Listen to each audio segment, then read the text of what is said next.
After getting crushed by a vending machine, our protagonist is ironically reincarnated in another world as the same item that resulted in his demise. Instead of panicking, however, he takes this weird series of events into his stride and completely adopts his new role as a vending machine. As time goes on, he learns the different features available to him that would allow him to survive in this alien region, and hopefully still get a harem. Opening his eyes, our protagonist is shocked to find himself in a strange universe. Taking a moment to gather his thoughts, he has a flashback of the past in which he was driving his bike behind a large truck carrying a vending machine. He notices the straps holding the machine begin to snap, but he has no time to change direction and the appliance falls over the road, taking our protagonist with it. Back to the present, he catches sight of himself in a nearby puddle and is taken aback to see the reflection of a vending machine staring back at him. However, despite the bizarre circumstances, he composes himself and remembers how obsessed he was with food from this machine in his previous life. Going through the features of the unit, he finds out that he has 1,000 points available to use. These points are used to upgrade the items he is able to sell as well as improve his abilities. However, a single point is deducted for every hour that he is alive, and if they run out, he will shut down. The only way to replenish his points is to receive coins in return for items sold. However, since he is in the middle of an abandoned wilderness, this seemed to be nearly impossible. To make matters worse, a huge frog warrior swims out of the water body nearby and begins to beat the machine with its baton. Our protagonist is forced to use points to unlock a special ability that unleashes an impenetrable force field around him. The frog and its companions are unable to break through it, and after hours of trying, they retreat back into the lake. Days pass and our protagonist has accepted defeat. The mournful voice inside his head is disappointed that he is about to die without having sold a single item. Miracle of miracles, a young blonde girl happens to come across the vending machine during her journey. Even better is that she seems to be starving and uses a silver coin to buy corn soup from the appliance. Although the protagonist is unable to use any words except the robotic lines of the machine, he is unable to mask his happiness as he watches the girl drink the soup with satisfaction. Such is the deliciousness of the soup that she purchases multiple bottles and drinks them on the spot. The next day, the girl introduces herself as Lamis, and she holds a vague conversation with the machine by selecting specific lines of the appliance as yes or no. Realizing that the machine would get abandoned in this area, she decides to carry it all the way into town. Despite the weight of the appliance, Lamis is able to handle it with ease due to her specific ability being extreme strength. The guards at the gate are relieved to see the girl return as they reveal that the rest of her exploration group had been killed. They are a bit hesitant about letting a strange object into the walls of the town, but once they taste the items the vending machine has to offer, they instantly fall in love. Lamis vows to bring the machine to them at night while they are on duty. The girl wishes to show the magical machine to her inventor friend, but for the journey she requires more coins than she currently possesses. As a result, she takes up a job at the inn and sets up the vending machine on the outside. The scrumptious food gains popularity among the townspeople, and our protagonist soon has the responsibility of changing his items every few days to meet the demands of his customers.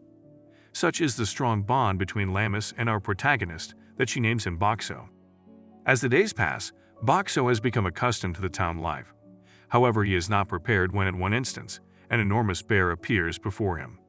The creature is standing on his two hind feet and is wearing spectacles, which make him look dignified.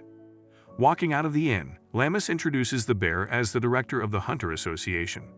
Having heard so much about the magical vending machine, he has come to inspect it himself. He informs the two that the threat by the enemy frogs has become too strong, and the Hunter Association are embarking on an expedition to defeat them. He then requests them to accompany the group as Lamis could aid the fighting soldiers and Boxo would provide them with sustenance on their travels. Lamis is a bit hesitant in accepting the offer, but Boxo is enthusiastic about exploring this new world, and so she agrees. Lamis straps Boxo onto her back like a sack of inventory, and the two join the Hunters Association. The two seem quite out of place with their lack of weapons, and all the other warriors cannot help but stare at the vending machine that they had all heard of. The captain of the team, Kirioel, introduces himself and with cunning eyes scans Boxo. He can barely mask his amazement as he watches the machine provide piping hot soup and how it is able to mysteriously refill its stock without any outside help. Like many others before him, he enjoys the mouth-watering food, but Boxo remains suspicious of the official. As nightfall approaches, the director Bear commands the soldiers to set up camp. This is when Boxo truly enters his element, as he has already prepared warm noodles for the exhausted troops, and each one of them devours more than a single bowl. They then go to bed with a filled stomach and rejuvenated determination for the battle the next day. The bear approaches Lamis and asks her if she wishes to take part in the battle. She once again takes her mechanical companion's opinion and replies in the affirmative. The following morning, the soldiers are led into enemy territory, where ranks upon ranks of frog warriors attack them. However, the warriors are well skilled and some of them have special abilities which allows them to push them back. The vice captain is able to use her waterbending power to deal with a huge number of the amphibians. Even Boxo plays his part in the fight, as he warns Lamis of enemies trying to sneak up behind her. On more than one occasion, he comes to her rescue by activating his force field, which throws the holds back the onrushing frogs. Once the enemies have been defeated, Kirioel is insistent that they continue moving forward and end the threat of their enemies once and for all. The frogs are being led by a king frog, and unless he is slain, their menace would not end. Boxo and Lamis stay back with the wounded soldiers and tend to their wounds. A wandering criminal attempts to break open into Boxo, but Lamis intervenes just in time to knock him out. However, this is not their biggest problem, as the king frog suddenly appears. A monstrous amphibian with flame emitting from its body, the female warrior is dumbstruck on how to defeat it. She attempts to rescue the injured warriors, but the wagon carrying them is difficult for her to pull even with all her strength. Boxo once again comes to the rescue as he switches the items inside of himself with cola, and then unlocks a new ability which would allow him to provide candy as well. With difficulty, he explains to his friend that she needs to insert mints into the cola and use the fizzing liquid on the beast. She eventually understands and does what the machine recommends. The king frog is stupefied, and in this time, the warriors return and finally slay the creature. The director bear is apologetic of his misplanning, but Lamis is just grateful that Boxo had come to her aid when she needed him. The group safely return back home without having to deal with any issues along the way. However, they are shocked to find clouds of smoke above their town. Rushing in, a huge trail of a seemingly monstrous creature has each of them predicting the worst. With most of the buildings broken down, Lamis rushes to the inn where she works, which has also become a pile of rubble. Boxo assures Lamis not to worry, and his words are proved to be correct when they discover her friends to be safe at the Hunter Association building. Right next to it, the body of a double-headed snake monster is discovered. The defenses of the town had done their work and dealt with the threats successfully. Lamis joins the reconstruction team in building back the town. Her mighty strength allows her to break down the rock into smaller pieces, which are then cleared up. Kirioel attempts to convince her to join his team, but she refuses, instead preferring to help the townspeople who need her more. Meanwhile, Boxo has become even more of a favorite among the citizens. He treats them to free food as a reward for their bravery during the disaster. His new products are an instant hit, and his sales begin to skyrocket. He seems to have expanded his line of work as well, as Director Bear takes his opinion on the hygiene situation of the town.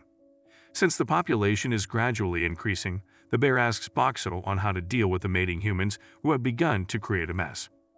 Boxo switches his function to family planning mode and introduces the bear to condoms. These magical beings have never heard of protection, so they are surprised at how easy it is to use.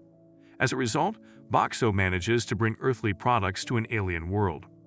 Moreover, since the town has begun to suffer from a lack of silver coins because those are the only forms of currency that Boxo can accept, officials visit him and trade them for gold coins.